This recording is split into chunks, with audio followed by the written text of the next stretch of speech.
What's going on, everybody? Welcome back to another Tesla video. In this one, I want to talk about recalibrating your window. So you can see here, this is my passenger window, and yeah, it just automatically reopens. And what's really strange is, like, if I go up slowly, let's see if I can get it. There you go. So it's actually closed right now. But nonetheless, you don't want to do that each and every time.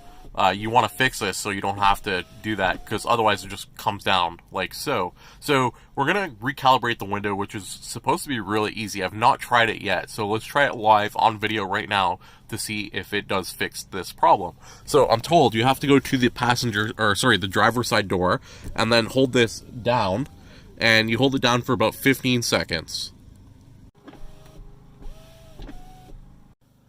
Alright, so to fix this problem, I did some research, and a lot of people said, hey, you have to do it from over here, but for whatever reason, for me, it did not work to recalibrate the window from the driver's side window panel, or whatever you want to call it, like the controls over here. So I actually came to this side here, and all you have to do is hold this down for 15 seconds, and if you count 15 seconds, keep holding it down, then you pop it back up for 15 seconds, and once it's at the top, you have it held, it just basically recalibrates. So it's 15 seconds down, all the way down, 15 seconds all the way up, and it will fix the problem. So you guys can see here now,